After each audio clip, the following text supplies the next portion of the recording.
Oh, Christopher, good evening. Evening, Bob. Good evening.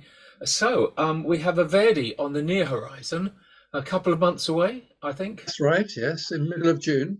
That means that you will have been prepared for this at least 6 months ago. I'm not sure. I think having done it a few times, I think about five times before. So, uh, Tell me about the choir. How's it going with the choir first? Well, we've had just one rehearsal. We Oh, came back from a fantastic trip in Spain, Salamanca and Avila and Zamora, all in a couple of them big cathedrals and another one a basilica. And about half the choir were singing, and that was about 50 of the choir. So it was a really excellent tour with the choir singing their socks off in a mixed program, of course. And we had full houses and really excellent reception. So we're all in very good mood. We came back and we've had one rehearsal, and have to say that quite a lot of the choir have done it before with me, and I imagine with other people. I'm not sure, but anyway, they weren't completely phased by a lot of the things that has in the past taken rather a hmm, long time to sort out. excellent. So Spain was basically the springboard to the next one Yeah, in some yes, ways. having, as you know, done the St. John Passion. Indeed. And we're into anniversaries because St. John Passion, I think it was the 300th anniversary, and the Verdi will be the 150th anniversary of the Wow, piece. wow. And of course, we've just come out of our centenary, so we're feeling sort of big numbers at the moment. Very good. And oh, the big number is, of course, that I'm leaving the choir after 50 years. And have you found that the repertoire and the special nature of the last concert that you're doing has that resulted in any more members joining the choir temporarily? Um, the choir is in good shape. I mean, in numbers, we didn't drop down in numbers in any big way because of COVID, for instance, which has been a bit of a pain, I think, for an awful lot of choirs. I heard of somebody only the other day saying that the 100 singers have gone down to 30. So I don't think we're in that state, whatever. Everybody seems to have returned. Excellent. Well, that's good news. Can I ask you a question, Bob? Off you go. Well, Bob, you've been absolutely fantastic over, I'm not even sure how many years. You've been fixing phenomenal orchestras for us. In, and I mean, I'm so very grateful for that because the musicians you have put together have been so well, they're lovely people, of course, but they're also fantastic players and just picking up on anything and making it run. It's been a lovely period. Well, like all partnerships, it has been a great pleasure in both directions. I can also thank you for the privilege. It's been wonderful. Thank you. So, usually we have to have very complicated discussions for the John Passion, for example, about with how we're going to cover the viola d'amores and the oboe da caches and all these things. Verdi's in some way is a little bit simpler, but I think the one thing that we do need to discuss is the offstage trumpets. Go Um, ahead. I have this wacky idea to make it even more exciting. Instead of having four on stage and four off stage, to add another four off stage. And I would like, with your permission, I would like to suggest that I source four of my superb trumpets from Junior Guildhall. These are county youth orchestra, national youth orchestra level players.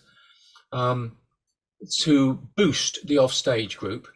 The interesting thing is that I think we already have three ex-Junior Guildhall principal trumpets in London who are playing in the offstage group on your Verdi. So it would tie it all together very nicely. Could you give that a bit of thought, and we'll come back to that another time. Well, I've given it some thought and Um, instantly.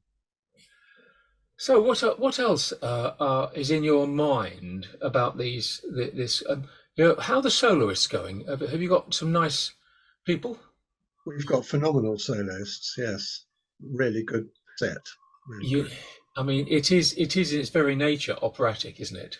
Yes, absolutely. We haven't booked Baroque soloists. We've booked, I think, a phenomenal quartet. Excellent. Which do you think is the hardest of the four solo roles?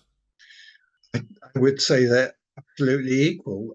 It's very important to have a fantastic soprano Yes. who has a phenomenal range. Often, yeah. Well, I'm looking forward to it. I've got an interesting story just to give you in a minute. A very long time ago, when I was starting out in the profession as a jobbing bassoonist, I played in a performance of the Verdi with the Wimbledon Choral Society under John Aldis. And you know the section at the end when the soprano and the mezzo sing in octaves? Yes, I'm They, scared to hear what happened there. well, somehow one of them mispitched by a semitone.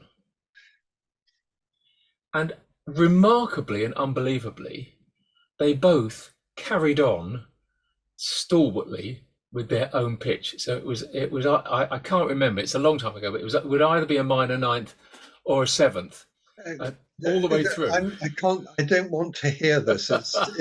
It's too tragic for words. but I remember the hairs standing off on the back of my neck. It was really scary. By the way, Bob, who is leading the orchestra? Ah, well, very good news. We because my leader Mikkel was discovered by the Liverpool Phil and offered a part-time but permanent contract. He spends a lot of time up there, and so often I don't get him because it's difficult to just come down for an odd concert or so. But he is playing on the 22nd. But the really good, even better news is that we have another three of our regular leaders, all of whom are playing. Now, this is quite unusual because violinists are very, very twitchy about where they sit because that's how they're judged visually. So in our orchestra, they're a little bit more relaxed because they know they're playing with people that they really respect. So yeah, we have four leaders sitting 1, 2, 3, 4 in the first fiddles. Should be pretty good stuff. So you've got a fantastic lineup of violins. What about the violas and the cellos and the double basses? Well, a lot of very familiar faces. All four violas have led the viola section in the past, and the first three are quite statuesque men, so they're quite chunky. So I think we're going to get a pretty healthy viola section sound. They make a lot of noise. So, Bob, you, as well as being a fixer, of course, you're a fantastic bassoon player. And I remember you have actually played this Verdi Requiem for me in the past, and just wondered when you fix the four bassoons on this occasion, will you be one of them? I would be one of them if there was a last minute dropout at 2:29 and I could lay my hands on a bassoon. But I have to say that I haven't played professionally for about 5 or 6 years now. Oh, And the reason is just simple that to play professionally next to amazing players, you have to be at the tippy top of your game. And over the last few years, the Brandenburg have been so busy that I just haven't had time to practice regularly. You know about practicing regularly because I so know that so you do. it's a problem of success. You've Yeah, been successful yes. as a fixer, and it's messed up your technical sort of up-to-date expertise. So I've moved me down to the bottom of the list. So I will be appreciating it more from outside rather than inside. So yeah, I will be listening from the audience rather than taking part. I'm very much looking forward to it. It's going to be a great concert. And although you will, I'm sure, try to minimize it. It will be a great occasion as well. So it'll be a very special occasion. And I think we're all going to be very pleased to be there. That's very nice. Thank you. See you there.